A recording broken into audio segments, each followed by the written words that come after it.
Hi guys.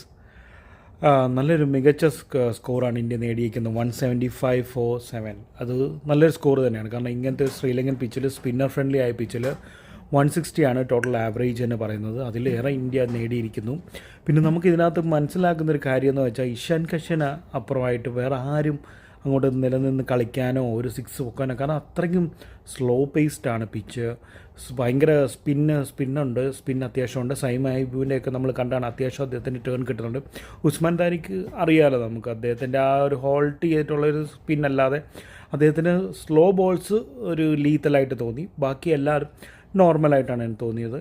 എന്തായാലും India ജയിക്കുമെന്ന് പ്രതീക്ഷിക്കുന്നു. കാരണം നമുക്ക് നല്ല ക്വാളിറ്റി സ്പിന്നേഴ്സാണ്. വരുൺ ചക്രവർത്തി, കുൽദീപ് യാദവ്, പിന്നെ അക്സർ പട്ടേൽ, പിന്നെ ബുംറ എത്രമാത്രം ഇതിലൊക്കെ അദ്ദേഹം അത്യാവശ്യം എറിഞ്ഞാൽ നല്ലതായിരുന്നു. ബിക്കോസ് സ്ലോ ബോൾസ് കൂടുതൽ കോൺസെൻട്രേറ്റ് ചെയ്താൽ എനിക്ക് തോന്നി അത്യാവശ്യം വിക്കറ്റ്സുകൾ എടുക്കും. കാരണം മിഡ് വിക്കറ്റൊക്കെ ഭയങ്കര അത്യാവശ്യം ലോങ് ഓഫും എല്ലാം നല്ല വലിയൊരു പിച്ചാണ്, അതായത് ഗ്രൗണ്ടാണ്. അപ്പം ഉറപ്പായിട്ട് ഇന്ത്യ ഇത് ജയിക്കുമെന്ന് നമുക്ക് പ്രതീക്ഷിക്കാം. തുടക്കത്തിൽ വിക്കറ്റ് കിട്ടിയാൽ പിന്നെ സ്പിന്നേഴ്സിനെ കളിക്കുക എന്നുള്ള അസാധ്യമായൊരു കാര്യമാണ്.